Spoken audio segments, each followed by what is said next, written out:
मुंबई अहमदाबाद महामार्गावर नायगाव पोलिसांवरती आता दगडफेक करण्याची घटना समोर आलेली आहे।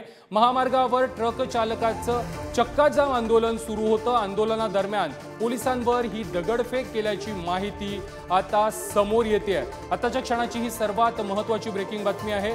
मुंबई अहमदाबाद महामार्गावर नायगाव पोलिसांवरती दगडफेक करण्यात आलेली आहे। महामार्गावर ट्रक चालकांचं चक्काजाम आंदोलन सुरू असताना पोलिसांवरती दगडफेक करण्यात आलेली आहे। या संदर्भात अधिक माहिती देत आहेत आपले प्रतिनिधी मल्लिकार्जुन। नायगाव पोलिसांवरती दगडफेक करण्यात आलेली आहे, काय दिसची माहिती आहे? हो नक्कीच प्रथमेश, हे दगडफेक एक ड्रायव्हर मध्ये एक आक्रोश दिसून येत आहे, जेणेकरून जे कोर्टाचा जे निर्णय आलेला आहे की जे एखादी अपघात वगैरे झालं तर हे ड्रायव्हर जे असतात त्यांच्यावर एक गुन्हा दाखल करून त्यांच्यावर लाखोचा दंड देखील आकारला जाईल।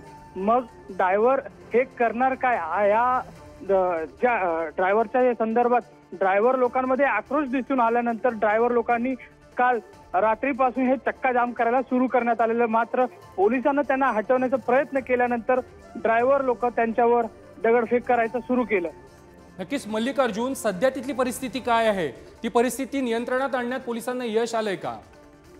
नाही, त्यांना सध्या ह्या पोलिसांना ह्या ड्रायव्हर लोकांना हटवण्यामध्ये नियंत्रण कक्षाकडून हे पूर्ण सरतीचे प्रयत्न सुरू आहेत। नक्कीच मल्लिकार्जुन, धन्यवाद तुम्ही दिलेल्या माहिती संदर्भात। मुंबई अहमदाबाद मार्गावर ट्रक चालकांचा चक्काजाम आंदोलन सध्या सुरू होतं। नवीन मोटार वाहनं कायद्याविरोधात ट्रक चालकांचं हे आंदोलन आपल्याला पाहायला मिळतंय मुंबई अहमदाबाद मार्गावर, त्यामुळे लांबच लांब रांगा आपल्याला पाहायला मिळत आहेत। या संदर्भात अधिक माहिती देत आहेत आमचे प्रतिनिधी विपुल पाटील। विपुल, मुंबई अहमदाबाद महामार्गावर ट्रक चालकांचं चक्काजाम आंदोलन सुरू आहे आणि त्यामुळे वाहतुकीची मोठी कोंडी झाल्याची माहिती मिळते। सध्याची तिथली परिस्थिती काय आहे?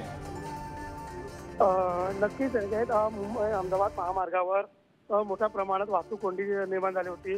मात्र या आंदोलनामुळे महामार्गावरील जी वाहतूक कोंडी आहे त्या मोठ्या प्रमाणात नागरिकांना सामना करावा लागला आहे। मात्र हे ट्रक चालक जे आहेत ते नवीन वाहन कायदा आल्याने त्यामुळे त्यावरती वाहन चालकांनी नाराजी व्यक्त करण्यात आलेली आहे। जर अपघातावरती एखाद्या ठिकाणी अपघात घडला तर त्या ठिकाणावरून जर वाहन चालक जर पळाला तर त्याला लाखोचा दंड आणि तुरुंगात जाण्याचे हा नियम जो आहे तो लागू करण्यात आला आहे। त्या नियमाच्या विरोधात ट्रक चालकांनी हे आंदोलन स्वीकारले होतं। नक्कीच धन्यवाद विपुल, तुम्ही दिलेल्या माहिती संदर्भात।